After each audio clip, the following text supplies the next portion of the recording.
Eukaryotes में सभी प्रोटिस्ट्स, plants, animals और फंजाई शामिल होते हैं। यूकैरियोटिक सेल्स में मेम्ब्रेन बाउंड ऑर्गेनल्स की प्रेजेंस के कारण साइटोप्लाज्म का एक्सटेंसिव कंपार्टमेंटलाइजेशन होता है। यूकैरियोटिक सेल्स में एक ऑर्गेनाइज्ड न्यूक्लियस होता है जो न्यूक्लियर एनवलप से घिरा होता है। इसके अलावा यूकैरियोटिक सेल्स में कई तरह के कॉम्प्लेक्स लोकोमोटरी और साइटोस्केलेटल स्ट्रक्चर्स भी होते हैं। इनका जेनेटिक मटेरियल क्रोमोसोम्स के रूप में ऑर्गेनाइज्ड होता है। सभी यूकैरियोटिक सेल्स एक जैसी नहीं होती है। प्लांट और एनिमल सेल्स अलग अलग होते हैं क्योंकि प्लांट सेल्स में सेल वॉल्स, प्लास्टिड्स और एक बड़ी सेंट्रल वैक्यूल होती है जो एनिमल सेल्स में एब्सेंट होती है। वहीं दूसरी ओर एनिमल सेल्स में सेंट्रियोल्स होते हैं जो लगभग सभी प्लांट सेल्स में एब्सेंट होते हैं। अब हम इंडिविजुअल सेल ऑर्गेनल्स को डिटेल से देखेंगे ताकि उनके स्ट्रक्चर और फंक्शंस को समझ सकें। Cell membrane. मेम्ब्रेन की डिटेल्ड स्ट्रक्चर को इलेक्ट्रॉन माइक्रोस्कोप के एडवेंट यानी इलेक्ट्रॉन माइक्रोस्कोप के आने के बाद ही 1950s में स्टडी किया गया था। इस बीच सेल मेम्ब्रेन, खासकर human red blood cells (RBCs) की सेल मेम्ब्रेन पर की गई केमिकल स्टडीज ने साइंटिस्ट्स को प्लाज्मा मेम्ब्रेन के पॉसिबल स्ट्रक्चर को डिड्यूस करने यानी समझने में मदद की। इन स्टडीज ने शो किया कि सेल मेम्ब्रेन मुख्य रूप से लिपिड्स और प्रोटीन से बनी होती है। मेजर लिपिड्स फॉस्फोलिपिड्स होते हैं जो बाइलेयर में अरेंज्ड रहते हैं। लिपिड्स इस तरह अरेंज्ड होते हैं कि उनका पोलर हेड मेम्ब्रेन के आउटर साइड्स की ओर और हाइड्रोफोबिक टेल्स इनर पार्ट की ओर होती है। इस अरेंजमेंट से ये इंश्योर होता है कि सैचुरेटेड हाइड्रोकार्बन्स की non polar tail aqueous environment से प्रोटेक्टेड रहती है। फॉस्फोलिपिड्स के अलावा मेम्ब्रेन में कोलेस्टेरॉल भी पाया जाता है। बाद में बायोकेमिकल इन्वेस्टिगेशन से ये क्लियर हुआ कि सेल मेम्ब्रेन्स में प्रोटीन और कार्बोहाइड्रेट भी पाए जाते हैं। अलग अलग सेल टाइप्स में प्रोटीन और लिपिड का रेशियो काफी वेरी करता है। ह्यूमन बीइंग्स में एरिथ्रोसाइट की मेम्ब्रेन में अप्रॉक्सिमेटली 52% प्रोटीन और 40% लिपिड्स होते हैं। एक्सट्रैक्शन की ईज के आधार पर मेम्ब्रेन प्रोटीन्स को इंटेग्रल और पेरिफेरल में क्लासिफाई किया जाता है। पेरिफेरल प्रोटीन्स मेम्ब्रेन की सरफेस पर होते हैं जबकि इंटेग्रल प्रोटीन्स पार्शियली या पूरी तरह से मेम्ब्रेन में बेरीड रहते हैं। सेल मेम्ब्रेन के स्ट्रक्चर का एक इम्प्रूव्ड मॉडल सिंगर और नाइकोल्सन 1972 ने प्रपोज किया जिसे फ्लूइड मोज़ेक मॉडल के रूप में वाइडली एक्सेप्ट किया गया। इसके अनुसार लिपिड की क्वासी फ्लूइड नेचर प्रोटीन्स को ओवरऑल बाइलेयर के अंदर लेटरल मूवमेंट करना अलाउ करती है। मेम्ब्रेन के अंदर प्रोटीन्स की मूवमेंट की एबिलिटी को इसकी फ्लूइडिटी कहा जाता है। मेम्ब्रेन की fluid nature cell growth, intercellular junctions का formation, secretion, endocytosis, cell division आदि फंक्शंस के पॉइंट ऑफ व्यू से भी इम्पॉर्टेंट होती है। प्लाज्मा मेम्ब्रेन के सबसे इम्पॉर्टेंट फंक्शंस में से एक होता है मॉलिक्यूल्स का मेम्ब्रेन के across transport. Membrane selectively permeable होती है और इसके दोनों साइड्स में मौजूद कुछ मॉलिक्यूल्स को ही अलाउ करती है। कई मॉलिक्यूल्स थोड़ी देर के लिए मेम्ब्रेन के अक्रॉस मूव कर सकते हैं और इसके लिए किसी भी एनर्जी की रिक्वायरमेंट नहीं होती है। इसे पैसिव ट्रांसपोर्ट कहते हैं। न्यूट्रल सॉल्यूट्स मेम्ब्रेन के अक्रॉस सिंपल डिफ्यूजन के प्रोसेस से मूव कर सकते हैं, वो भी कॉन्सेंट्रेशन ग्रेडियंट के अलोंग यानी हायर कॉन्सेंट्रेशन से लोअर कॉन्सेंट्रेशन की ओर। वाटर भी मेम्ब्रेन के अक्रॉस हायर से लोअर कॉन्सेंट्रेशन की तरफ मूव कर सकता है। पानी के डिफ्यूजन को ऑस्मोसिस कहा जाता है। Polar molecules non polar lipid bilayer के थ्रू पास नहीं कर सकते, इसलिए उन्हें मेम्ब्रेन के कैरियर प्रोटीन की रिक्वायरमेंट होती है ताकि उनका ट्रांसपोर्ट फैसिलिटेट किया जा सके। कुछ आयॉन्स या मॉलिक्यूल्स मेम्ब्रेन के अक्रॉस अपने कॉन्सेंट्रेशन ग्रेडियंट के अगेंस्ट यानी लोअर से हायर कॉन्सेंट्रेशन की तरफ ट्रांसपोर्ट होते हैं।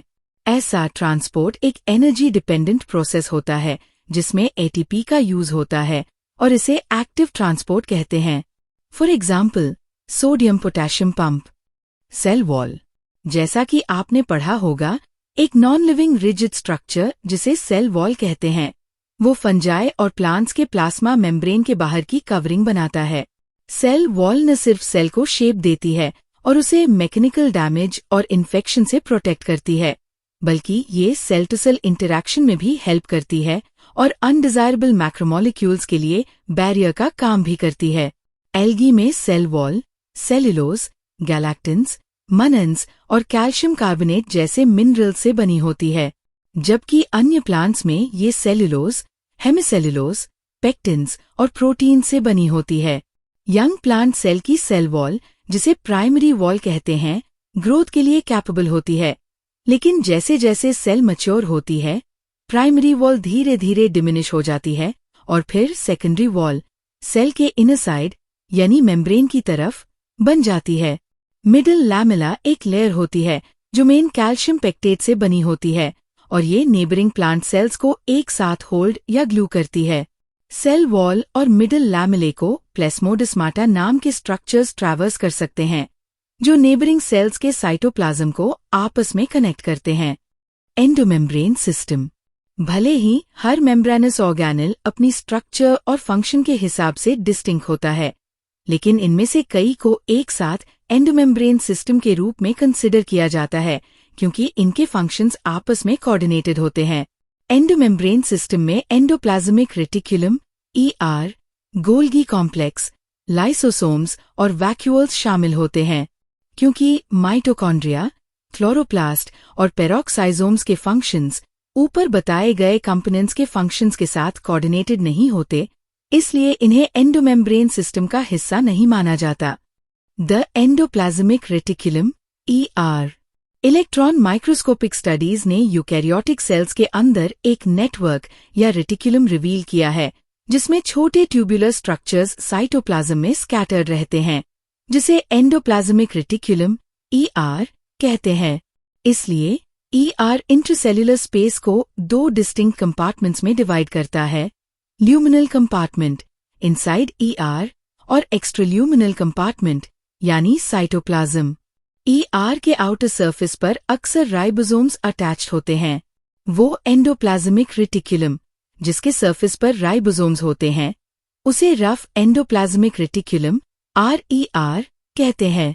राइबोसोम्स एब्सेंट होने पर ER का सरफेस स्मूथ दिखता है और इसे स्मूथ एंडोप्लाज्मिक रेटिकुलम, SER, कहा जाता है। RER अक्सर उन सेल्स में पाई जाती है जो एक्टिवली प्रोटीन सिंथेसिस और सिक्रीशन में इन्वॉल्व्ड होती है। RER एक्सटेंसिव होती है और न्यूक्लियस की आउटर मेम्ब्रेन के साथ कंटिन्यूअस भी होती है। Smooth endoplasmic reticulum lipid synthesis की मेजर साइट होती है। एनिमल सेल्स में lipid like steroidal hormones SER में सिंथेसाइज्ड होते हैं। Golgi apparatus.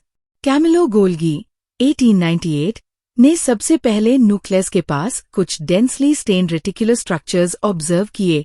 बाद में इन्हें उन्हीं के नाम पर गोल्गी बॉडीज कहा गया।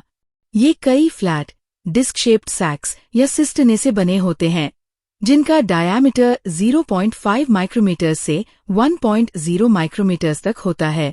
ये सिस्टने एक दूसरे के पैरेलल स्टैक्ड रहते हैं। गोल्गी कॉम्प्लेक्स में वेरिएबल नंबर ऑफ सिस्टने हो सकते हैं।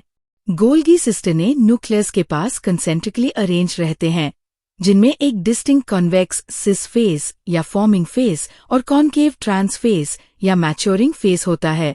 ऑर्गेनल्स के सिस और ट्रांस फेसेस पूरी तरह डिफरेंट होते हैं, लेकिन आपस में इंटरकनेक्टेड होते हैं। गोल्गी एपरेटस का मेन फंक्शन मटेरियल्स को पैक करना होता है ताकि उन्हें ईदर इंट्रासेल्युलर टारगेट्स पर भेजा जा सके या फिर सेल के बाहर सिक्रीट किया जा सके। ER से वेसिकल्स के फॉर्म में आने वाले मटेरियल्स गोल्गी एपरेटस के सिस फेस से फ्यूज होकर मैच्योरिंग फेस की ओर मूव करते हैं।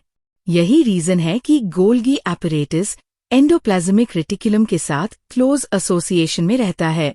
एंडोप्लाज्मिक रेटिकुलम पर राइबोसोम्स द्वारा synthesised several proteins Golgi apparatus की सिस्टने में मॉडिफाई होते हैं और फिर ट्रांस फेस से रिलीज होते हैं। गोल्गी एपरेटस ग्लाइकोप्रोटीन्स और ग्लाइकोलिपिड्स के फॉर्मेशन का इम्पोर्टेंट साइट होता है। लाइसोसोम्स। ये मेम्ब्रेन बाउंड वेसिकुलर स्ट्रक्चर्स होते हैं जो गोल्गी एपरेटस में पैकेजिंग के प्रोसेस से बनते हैं। आइसोलेटेड लाइसोसोमल वेसिकल्स में लगभग सभी तरह के हाइड्रोलिटिक एंजाइम्स हाइड्रोलिसिस जैसे लाइपासेस, प्रोटीजेस, कार्बोहाइड्रेसेस पाए जाते हैं, जो एसिडिक पीएच पर ऑप्टिमली एक्टिव रहते हैं। ये एंजाइम्स कार्बोहाइड्रेट्स, प्रोटीन्स, लिपिड्स और न्यूक्लिक एसिड्स को डाइजेस्ट करने में कैपेबल होते हैं। वैक्यूल्स। वैक्यूल एक मेम्ब्रेन बाउंड स्पेस होती है जो साइटोप्लाज्म में पाई जाती है। इसमें वाटर, सैप, एक्सक्रीटरी प्रोडक्ट्स और ऐसे मटेरियल्स होते हैं जो सेल के लिए यूजफुल नहीं होते। वैक्यूल एक सिंगल मेम्ब्रेन से बाउंड होती है जिसे टोनोप्लास्ट कहते हैं। प्लांट सेल्स में वैक्यूल्स सेल के वॉल्यूम का लगभग 90% तक ऑक्यूपाई कर सकती है। प्लांट्स में टोनोप्लास्ट कई आयॉन्स और अन्य मटेरियल्स को वैक्यूल के अंदर कॉन्सेंट्रेशन ग्रेडियंट्स के अगेंस्ट ट्रांसपोर्ट करने में हेल्प करती है। इसलिए वैक्यूल में उनकी कॉन्सेंट्रेशन साइटोप्लाज्म के मुकाबले सिग्निफिकेंटली हायर होती है। अमीबा में कॉन्ट्रैक्टिली वैक्यूल ऑस्मोरेगुलेशन और एक्सक्रीशन के लिए इम्पॉर्टेंट होती है। कई सेल्स में जैसे प्रोटिस्ट्स में फूड वैक्यूल्स होती हैं जो फूड पार्टिकल्स को एनगल्फ करके बनती है।